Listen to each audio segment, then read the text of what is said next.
Exclusive, the Central Operative Unit of the Civil Guard UCO. Latest, the report on the Coldo case, which affects the President of the Congress of Deputies, Francina Armengol, and the asset report on the man who was right-hand man of Pedro Sánchez, Santos Cerdán. Let's get started.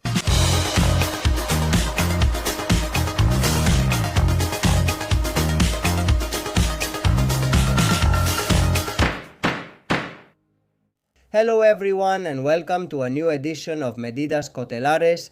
I'm telling you, corruption doesn't stop and neither does the work of the Civil Guard to fight it. And we begin this week with corruption, more corruption, and new exclusive information here on Medidas Cautelares. Pay close attention because the UCO is finalizing two very important reports. The first one affects the President of the Congress of Deputies, Francina Armengol, and the second, the asset report on the man who was Pedro Sanchez's right-hand man and the Secretary of Organization of the PSOE, Santos Cerdán. You can't miss today's video because we're going to give you all the details of this very important information. Of course, a very complicated spring is coming up for Pedro Sánchez. And we're going to share it on screen, as we always do, so we can tell you in detail each and every one of the most important aspects of this news. We already have it on screen. Pay close attention. Here you have a photo of Francina Armengol in Congress, honestly looking quite unfriendly with her glasses on. And let's get to it because, attention, the Central Operative Unit of the Civil Guard, UCO, is finalizing the preparation of two reports within the framework of the Coldo case. The first implicates Francina Armengol, former Balearic Islands President and current Congress of Deputies President, in the purchase and sale of medical supplies durante la pandemia del COVID-19. The second report is about the assets of the former Organizational Secretary of the PSOE, Santos Cerdán. Next, April 7th, after Easter, the first trial related to the scheme will begin at the Supreme Court. Coldo, in which the former Minister of Transport, José Luis Ábalos, his former advisor, Koldo Garcia, and the businessman, Víctor Daldama, will sit in the dock. In this hearing, the High Court has agreed to the testimony of the President of Congress, Francina Armengol, on April 22nd. That same day, the Minister of Territorial Policy, Ángel Víctor Torres, will also testify, as he is also under the scrutiny of the investigators in this corruption scheme. According to the legal sources we have consulted, they emphasize that the reports on Francina Armengol and Santos Cerdán, which are being prepared by the UCO, are very advanced. And they could be sent to the head of the Central Investigative Court No. 2 of the National Court, Ismael Moreno, in the coming weeks.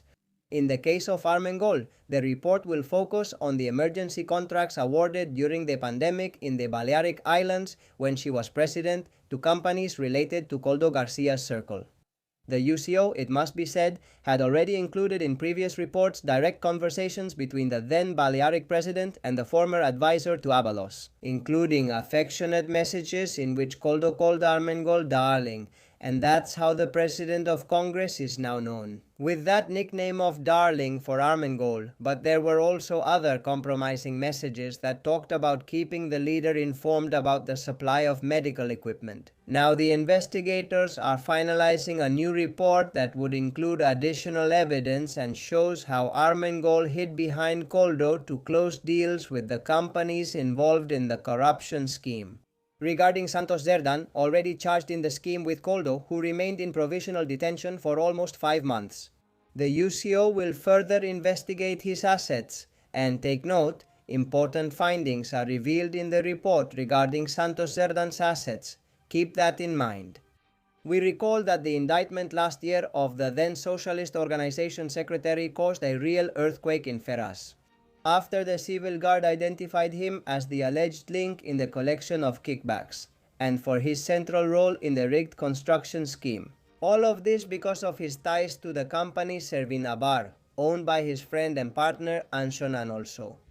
Well, the same sources we've consulted do not rule out, pay attention, that the reports on Armengol and Santos Cerdán may not come to light until next May, once the first trial on the Coldo scheme concludes in the Supreme Court, in order not to interfere with the development of the oral hearing. In addition, the investigators will pay special attention to the matter. Testimony of Francina Armengol before the High Court in case she provides any new detail for the investigation during her statement. This detail I just gave you is extremely important. Armengol's statement will of course be scrutinized very closely by the investigators. And as I was saying, although the reports on Santos Cerdán and Armengol are practically very advanced, almost finished, with only a few issues remaining, pues empiezan a abrir the trial of the Coldo scheme in which Armengol herself has to testify. Therefore, in order not to interfere with the trial. And probably also because, depending on Armengol's testimony, they might be able to follow other leads or even add something to the report. It seems they're going to wait and see what she says. We'll see in the end if that's the case or not. You know, I always tell you the same thing. When we talk about time frames, everything is always tentative, up in the air. Why? Because things can change a lot. Overnight, this isn't a fixed picture. It's like, you said it would come out in April, in May, and it hasn't. No, you know that things can change. I'm telling you what's currently brewing as of today. The reports are very advanced, very, very advanced. But everything points to having to wait until the trial of the case is over. Coldo's trial in the Supreme Court, which will take place in April. That is, we would be looking at May at the earliest to see those reports. But I'm telling you, the reports are very advanced. Also, this doesn't end here because spring is going to be hot for Pedro Sanchez. It's going to be especially red. The same sources we've consulted tell us that the UCO agents are also making a lot of progress in investigating another corruption scheme that implicates the government. The so-called Operation Leire, about the rigging of contracts in public companies and institutions like the State Industrial Holdings Company, SEPI, and important developments are also expected regarding this case. On one hand, we have the report on Armengol, the asset report on Santos Cerdán, and also important developments regarding Operation Leire, also known as the SEPI scheme. Let me remind you that this case is being investigated under a gag order by Santiago Pedras, head of the Central Court of Instruction No. 5 of the National Court. Last December, former PSOE member and fixer Leire Diez, former SEPI president Vicente Fernandez, and the businessman and alleged partner of Santos Cerdán were arrested. Serdín Avar and Chon Alonso. Look at the situation that awaits us, and especially what awaits the Prime Minister Pedro Sánchez. From the UCO about the assets of Santos Cerdán, with important findings regarding the purchase of medical supplies during the pandemic. This affects Francina Armengol, former president of the Balearic Islands and current president of the Congress of Deputies within the Coldo scheme. But there will also be updates about Operation Leire. Of course, we need to gather a lot of strength because what's coming after Easter is going to be tremendous. Starting with the trial of the Coldo case at the Supreme Court, which I will be covering there day after day.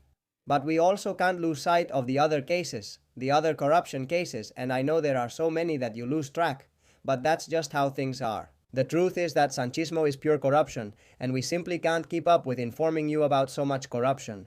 Corrupción por todos lados. And that's all for this exclusive information. I hope you enjoyed this edition of Medidas Cautelares. Leave me your opinions, your comments. You know I always read them very carefully. You can also become members like the chosen ones for less than €3 a month, or like the supreme ones for less than €7 a month.